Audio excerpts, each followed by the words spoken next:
Hello, Muffins for Men here. Using spooky voodoo to turn on and off lights. Definitely not with my back. I don't know what you're talking about.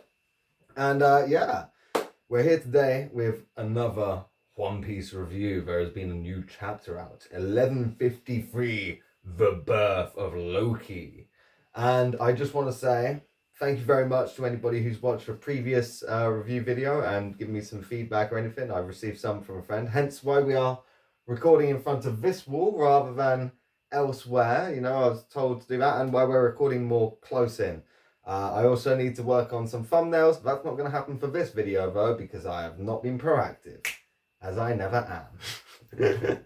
So, if you're a massive fan of One Piece's amazing plot, its humongous amazing plot, remember to like, comment, and subscribe. And similarly, if you're also a fan of my commentary or anything else that I'm doing on my channel. So, we're going to get straight into it, guys. We have 1153, The Birth of Loki, and the cover page is Yamato running up to Kikunojo, you know, and getting a big hug and stuff. And we've got Boss Cho in the foreground.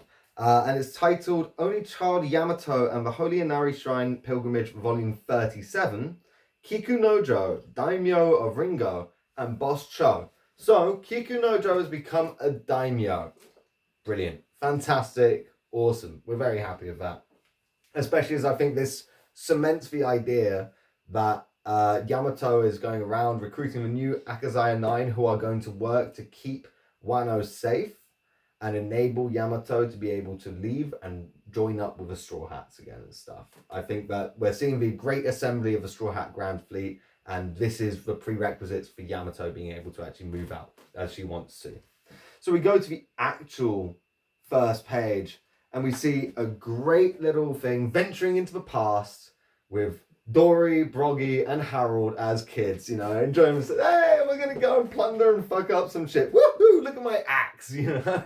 I love the idea of these like Elbaf kids just being given actual massive weapons to use in their childhood. Like that axe that Broggy has or whatever, like that's like a training axe to him, you know? Like that's something you give the kids to play with. Meanwhile, in any regular country in the One Piece world, that thing is fucking humongous and could be used to bisect a palace, right? Crazy.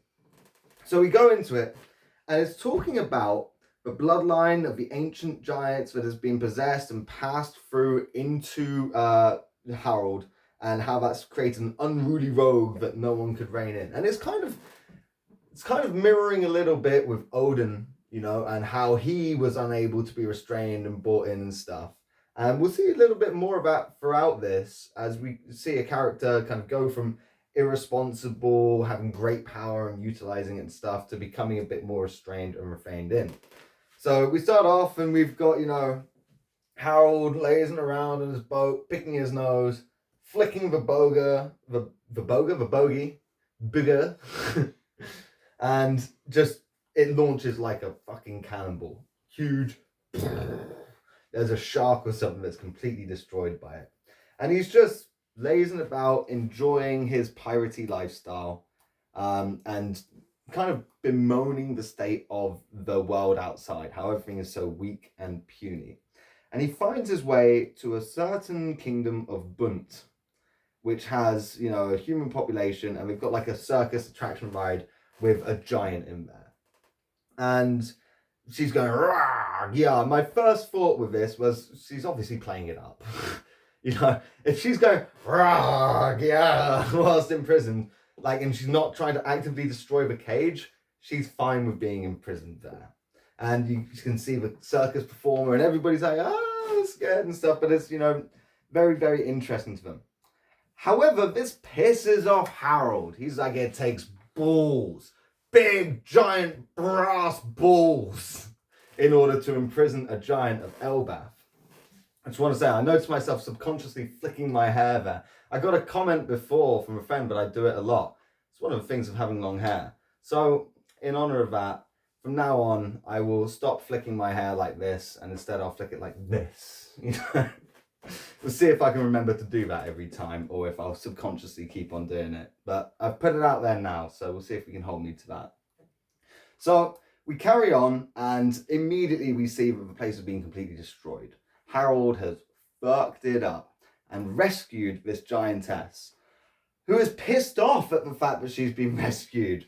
You know, she gives him a proper slap upside the face. Everybody's completely shocked, including Harold.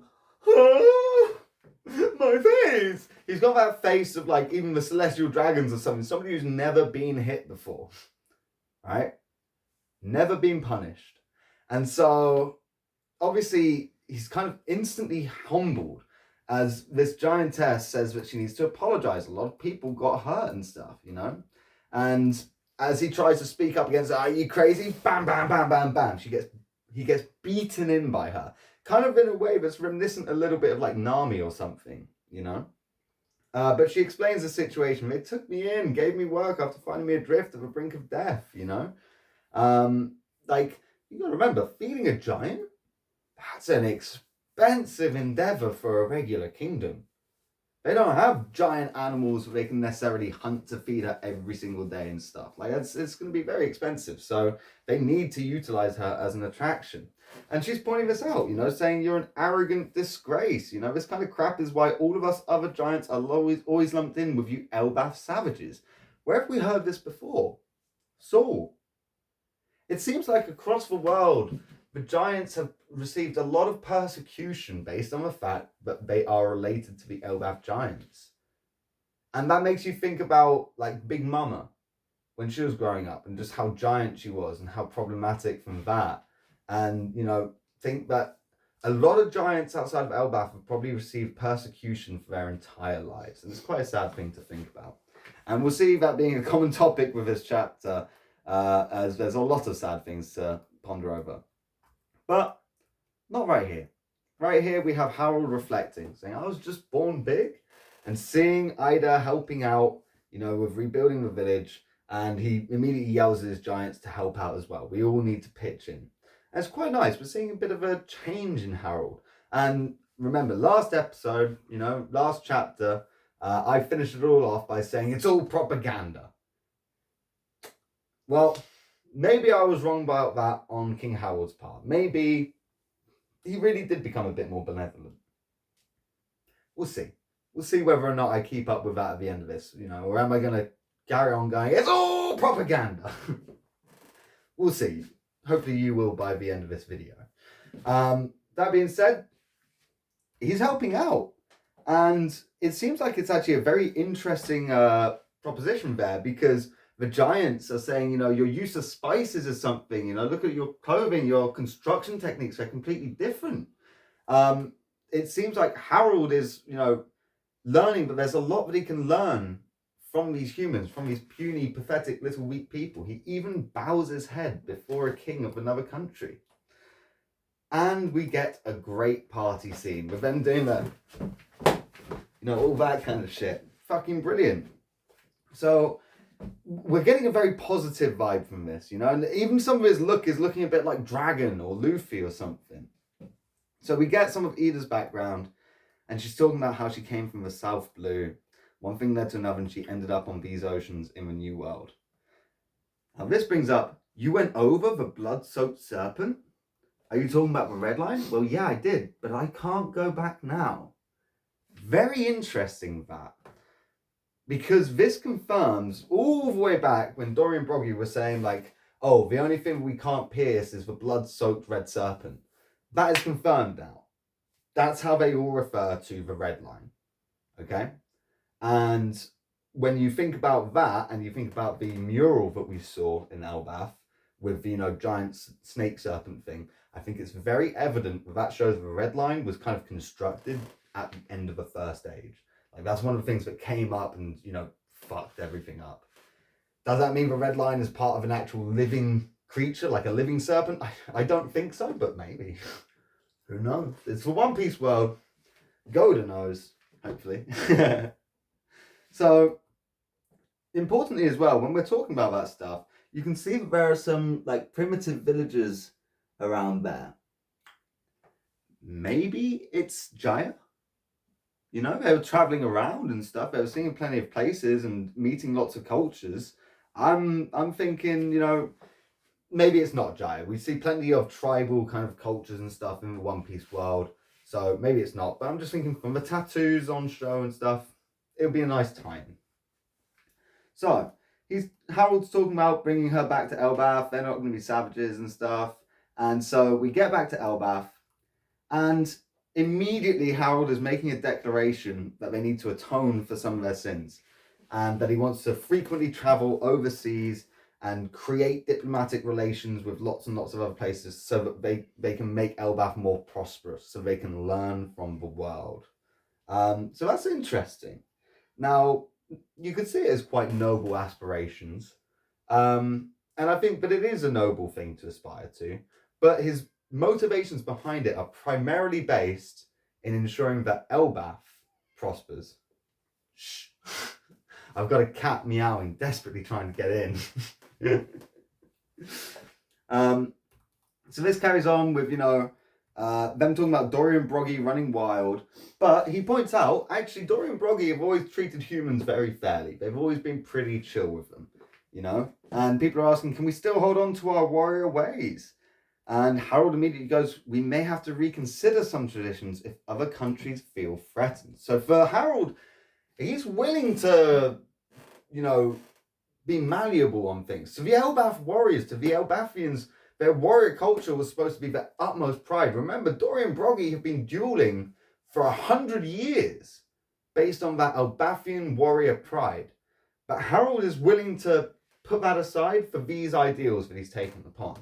So I just want to say, remember, things that may be seen as very important or very dishonorable or anything like that, Harold may be willing to completely shelve them based on his interests. Okay? Just bear that in mind. So we see here Elder Jarrell and I can't remember what the other elder was called, I think Gabble, actually quite positive about this change. They're feeling great. And Ida, no, it's not Ida, but it seems like the elders are saying Elbaf is blessed. They're happy about this. So they're talking about building relationships with other nations, exchanging diplomats and stuff. And then we skip forwards to 81 years ago. So skipping forwards 24 years from that period there. And finally, a baby has been born. And that baby is Hyrodin. But there is a problem. We get some silhouette figures, which really kind of remind me of the Gorosei when we're seeing them in their silhouettes whilst they're taking on their demon forms and stuff, This is probably just that kind of thing of Oda wanting to use foreshadowing to show some creepy figures and stuff though. Now I was wondering and discussing with my brother about whether any of these elders could potentially be Elder Jarrell and Gabble. I don't think they are. Otherwise I think Oda may have been more inclined to actually reveal what they look like there. But I think there is a chance that they are, but I personally am not leaning that way. And they are saying we can't recognise this marriage. Only pure blood can be permitted within the royal family. So we're seeing some conflict here, some negativity. Obviously, Harold is upset by this, but Ida just says, all these things boil down to culture. Our feelings alone won't change things. She's very understanding. Obviously, she's probably not that happy about it, but she's not going to let that sour their relationship and stuff. And she says, isn't that great, Harodin? At least you can stay near your papa. So she's seeing the silver linings. It's very sweet of her. And then we go straight into Harold, meet your future bride, and in comes Estrid, right? And Estrid is a bitch, okay? When she comes in, the first thing it made me think of was, I don't know if any of you have seen the TV show Vikings, and maybe minor spoilers and stuff if you haven't yet, but Estrid really reminds me of Aslaug and the effect that she has when she comes in, which is just that she fucks everything up. She fucks everything up, right? But they're saying Lady Estrid carries the noble blood of the ancient giants. She is a woman truly fit to become queen, and she's talking about how she's from Alcohol Village in the north and is a student of the earth, wind arts, fated to love you for the rest of my life. Forget about that Eastern woman and her bastard. Right? Rough. rough thing to say. But also interesting that she says, I am fated to love you for the rest of my life. Estrid has a common theme of talking about fate and prophesied things. Okay, we're not sure if she's necessarily making these prophecies and fates up herself, or whether these are things that she's received from elsewhere. I am actually more inclined to believe the latter, and I'll get into why a bit later on. So she's saying the energies here are aligned to the east, and talking about the king spirit leaking out. She's basically come in and she's being very pushy and controlling. We've got to do this, this, and this, and this, and this. Like, I think that she's more attracted to the position of being King Harold's wife than she is to King Harold. You know what I mean? Maybe it's for power, maybe it's the authority, or maybe it's some kind of fate or something, some prophecies that have been written in there and stuff. But it seems like she's very into that. Now, she also presents Harold with a gift, a Sura, the horse of good fortune, which is absolutely fucking gigantic. Remember, Harold is big for giant terms. Very big for giant terms. This horse is bigger, right? It's massive. It's also got 8 legs, which I think is pretty cool. Now, the name is Sura and all these like black candle-like things for its mane, it's fucking ominous, right? It does not seem like it would bring good fortune. That being said, I don't think this is necessarily, what's the word I'm looking for? Like evil intent from her here. I don't think this is necessarily intended to be a bad thing. I think that she genuinely believes that Asura is a horse of good fortune, and I think that it could be. But it is interesting to note how so much stuff is looking fucking sus here, right? So we carry on, and she says, guards, take all of the jewels and gold to my room. She's kind of reminding me a little bit of Nami here. I wonder if maybe Nami is from Alcohol Village. She can hold her booze very, very well. You have to remember. So, who knows? But taking all the gold and jewels to her room, now that seems pretty sus too. And they talk about taking all their meals on silver platters. And one of the guards even thinks, isn't that just an indulgence? The fact the guard thinks that makes me think that actually there is maybe something further into that. And I don't think that it's necessarily nefarious. Okay? So then we have another time skip, and it goes to 70-ish years ago. And in this age, the rough seas still made travel between islands difficult. Elbaf's advanced navigation techniques intrigued other countries. So it looks like part of the thing with the great age of piracy and stuff that like Roger and everybody took part in is probably partly only responsible because Harold disseminated navigation techniques around so much, right? Pirates would have been a lot less successful if they couldn't reliably travel across the seas. And it seems like Harold is part of what got those techniques out there. So it's quite interesting to think that. And he's talking about like the North Star, the Pole Star during that time.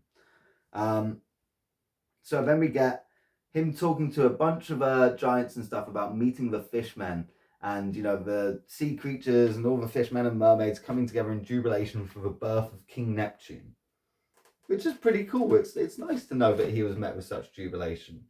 Does kind of make it a bit less special about, the stuff with Shirahoshi and stuff, if the sea kings and stuff all came together for Neptune as well. But I don't think it necessarily detracts too much. So, there we go. So, at that point, we go to 63 years ago. So it's really skipping through the times quite quickly here. And we get to the birth of Loki. It's a healthy baby boy. And we get, his name is Loki. I spoke with the king about it. The ... after I spoke, after his name is Loki. I do not believe for a second that Estrid spoke to King Harold about naming him Loki or anything like that. I think that she's just taking that authority herself and just like excusing it through that. That being said, I don't think that Harold probably would have given much of a thought or a fight against naming him Loki. He'd probably just go, okay, Astrid, do as you please. But I think that she just intentionally takes it herself, So let me get a good look at my son's face. And it's important to know, Estrid looks really happy here. She looks happy and eager to see him. And then we see the baby Loki's face. And he got them Sauron eyes. He got that crazy tattoo the sclera of your eyes, black type shit. He looks evil. And his mother reacts very negatively. Ah, it's horrid. It's freaking me out. What is that? This thing can't possibly be mine. Tell the king it was a stillbirth. Utterly unacceptable. It's cursed. Just look at it. It's a monster. When the Prince of Elbaf stretched his arms into the air, no one was there to take those small hands in theirs. Your Highness, stop this. That's the prince. It is said the most unfortunate souls are those rejected from birth by their own mother. Listen to me. No child was born today. I forbid you from telling anyone. As Loki is thrown from West Castle down into the realm of the dead. Fucking hell. Now that's evil. That is bad. We feel very, very badly for Loki, who is just a baby. No matter how fucked up he looks, he's just a baby. He ain't done anything wrong just for existing. Now, think about where we left off last chapter. Luffy had asked Loki to join his crew. And Loki had obviously said, shut up, blah, etc. I'd said, I reckon Loki will actually be joining. Today I'm doubling down on that. I'm putting even more money on that bet. Because what are the things that we need to be a Straw Hat? We need Luffy to ask you to join the crew. And we need you to have a fucked up tragic backstory that would lead anybody into becoming a fucking depraved, criminal, psychopath scum. But the ability to move on from that, and come out of it as a good person still. Loki fits the bill. Loki's got that tragic backstory. Fuck, he may even be trying to one-up Nico Robin. Right? Like, Nico Robin's backstory is awful because she's hated by the world and stuff, hunted down, all that kind of shit, etc. But she doesn't have the added on thing of everybody blaming her for killing, like, her own, family. Right? Like, I'm saying Loki's backstory is tragic as hell. So that means he's going to be a Straw Hat. Believe it. Datte by all. So, we have this going on with, where are you going? I'm returning to my village. I never want to give birth again. Interesting phrasing here. And it could be down to translation. So for one, we see that she's packing away loads of gold and jewelry and stuff into some suitcases and some chests and stuff. So she's obviously intending to book it. But she says, I never want to give birth again. Coupled with like her face before from looking really excited, I really do think that she was like on board with, being Harold's wife, giving birth to loads of kids. She didn't think that Loki was going to be, an evil thing from the get-go or whatever, right? This is going completely against her expectations. So bear that in mind. So they're talking about sounds or something coming from the realm of the dead, and we get the most tragic panel ever of Loki crawling up the side of the treasure tree Adam, trying to get home, going, ooh, gaga. Now, this just reminds me of Luffy on the Drum Rockies trying to climb up them. But remember, Drum Rockies are nothing compared to this in height. Nothing. Like, the Drum Rockies probably wouldn't even, match up to the mountains that are at the bottom of the realm of the dead. Loki is a giant, and a fucking big giant at that, but he is still just a baby. Luffy was not a baby when trying to climb up the Drum Rockies, okay?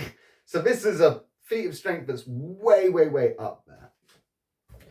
And not only that, but we also see at the base, and it's a bit difficult to make out. We also see at the base what may look to some people to be like blood splatters. That is a bear, okay? On the left-hand side, that's the bear's head that has been removed, okay? And you can see part of its rib cage and everything. Loki, as a baby, unable to walk, was able to rip a gigantic bear's head off. Remember, these are giant bears in the realm of the dead. That's not a pleasant place. Those things are fucking strong. And he ripped its head off. These are feats of strength that are rivaling Odin and surpassing him by a good fucking deal, okay? So then we get to Soon after, Queen Estrid collapsed due to ill health. Collapsed. Not dead, collapsed. Okay? And we actually go to her room there, and we don't get to see her. She's in the bed with the canopies drawn and everything. But important to know, all of her suitcases and everything that she was packing all the gold and stuff into, they're still there. Okay? So she can't leave for whatever reason. Maybe it happened like immediately after, but shortly after, that's what happened. But she says, dispose of a child. It's becoming clear this was foretold long before it came into the world. It is said that King Harold will someday be slain by his own son. To which she said, enough of this crazy talk. Now, I want to talk about this stuff. I think that these are actual prophecies, okay? Like, something's happening in Alcohol Village where she's privy to some, like, prophecies that have been made. I doubt they'd be made by herself. It could be more tying in with, like, Aslaug from Vikings and stuff, where she is making the prophecies herself, but I doubt it. Now, that being said, she knew that it was said that King Harold will someday be slain by his own son. Now, maybe she just didn't care that it could be her son that did that. But I think in her mind, it was Hyrodin that was going to do that. Right? To her, she was going like, well, of course it's going to be the bastard son. You know, born of that common Easterner woman with you know, the king. His son is like impure of blood, blah, blah, blah. So, of course, he's going to be a liability and is going to kill the king, his father. And that will lead to Loki, like, taking over his place. I doubt she really cared whether or not Harold would actually live. But, yeah. So, important to note that. Now, saying, meanwhile, Harold struggled against the walls of diplomacy, blocked by the world government again. Why can't countries just be free? So I want to point out, I think that, like, by this point, Harold has not been home and probably won't be home for a few years or anything. He's busy out doing his diplomatizing, right? He don't got time to be dealing with his kids. I also want to point out, now I was saying before, am I going to say that it was all propaganda or anything again? Yes, I am. I am going to say that it was all propaganda what was happening with Harold.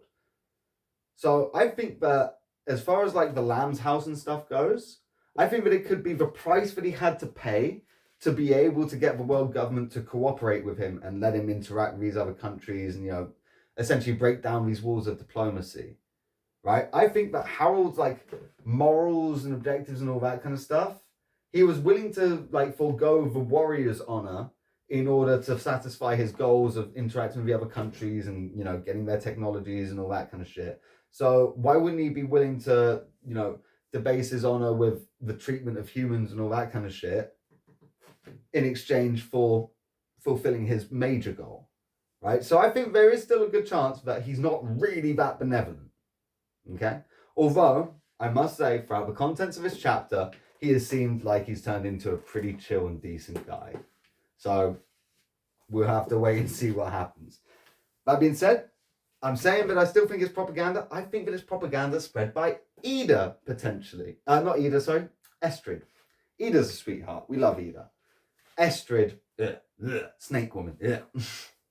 So I think that Estrid is the one who's potentially been playing the, you know, political game with propagandizing everything about Harold, you know? So I'm not posting a retraction.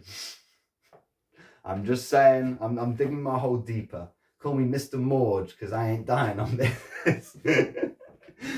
So, we get to the final few panels. Hey, he's your little brother. Don't you want to see the little guy?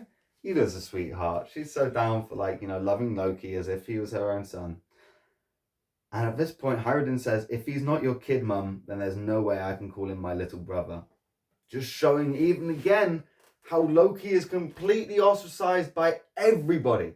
This ties in with when he was going around the castle before. He was saying, you know, this is still my home, blah, blah, blah. Like, I have a right to be here type shit. I was saying he wouldn't have to point that out unless there was active opposition to him being there. Here it is. He's hated by everybody from birth for stuff that he has no control over. Of course he feels the need to, like, you know, stake his claim to being able to just be there. Like, it's so sad.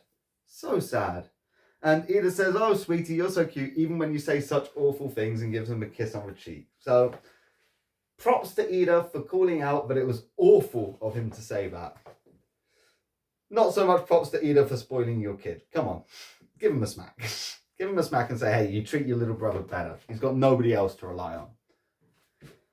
And then we get to the final panel, which says, from then on, every misfortune that struck Elbaf was chalked up to Loki's curse. The accursed prince is born. He did nothing. He did nothing to deserve that. This ties in with when we saw Loki giving the flower to Lola because he wanted to marry her. It also ties in with the fact that why would he want to marry Lola? Not being funny, she's not the most attractive of ladies. Because he's got a blindfold on all the time. He didn't care about her outward appearance, which is also something that he's had prejudice against for himself. He just cared about the kindness of her heart, which is, again, extra bloody sweet, isn't it? Now, I want to point out some more similarities. Why is he wearing the blindfold? Because he's self-conscious about his eyes, his hated, accursed eyes, which made even his own mother hate him. Kind of ties in with Katakuri wearing the scarf to cover up his, face and everything. Like, just remember that ties in. I don't think that Loki's blind. I think he's just very self-conscious, which just makes him even more tragic. So, that is the end of a chapter, and unfortunately there's a break next week. So, boo-hoo for us. But I just want to finish this up with saying, really great chapter. We are deep in the throes of a flashback territory, and I think we're going to have a few more weeks of going through Loki's early life. Maybe it will just be next week's chapter and we'll see up to the events of Harold's death and everything, but I think there's probably 2 weeks worth in there. I really want to see what's going to happen with these so-called elders or royal family members, the people who are insisting on keeping the royal bloodline pure. And whatever the hell happens with them, I believe that they must be dead by this point, because Elder Jarul has been mentioned to be the eldest giant alive, and it didn't seem like he was part of that four there, and it seemed like they were occupying an elder's role because they could literally outspeak the king, right? So to me, I'm of the opinion that all four of those are dead. And I really hope that they get killed in a very brutal fashion. So we'll have to wait and see. But as it stands now, I'm going to be saying I still think that propaganda is at play with calling up, Harold as the benevolent king. I think that his motivations are not entirely benevolent in nature. I think there's a selfish aspect to them. I don't think that's evil. I don't think that's bad. You got to look at Egghead and stuff with Vegapunk, there are certain things that you accept, that you tolerate in exchange for your greater goals, right? Vegapunk knew that the world government were committing some atrocious acts. But even with all that, even with them doing the Seraphim Project, even with them trying to kill him, he wasn't able to label them as evil or anything. So I think that you can't label Harold's actions or anything like that as evil. And the opposite is also true. You can't label them as good. I think that he is willing to participate in the Lamb's House situation in order to advance his goals with getting past the world government blockades, right? I think that he's willing to sell out, potentially the future of Elbaf for that. But I don't know, maybe that's a stretch too far. So we'll see how this all plays out. I'm so excited for the next chapter. I still don't really know how to finish these off. Maybe I'll get better at that in the future. But in the meantime, I'm going to say, if you've watched this far, thank you very much for watching. I hope that you will tune in for the next one of these that I do, though it may be in a different setting. I may potentially be in Spain. And yeah, please remember to like, comment, and subscribe if you're a massive fan of One Piece's amazing plot. It's humongous, amazing, all-encompassing, gigantic plot. Oh, I love that plot. Remember, there's a break next week, so just bear with me. If we all cry together, then we can, share our pity and hopefully get through it together. I don't know what I'd do when there's no One Piece each week. Either way, thank you very much for watching. Goodbye!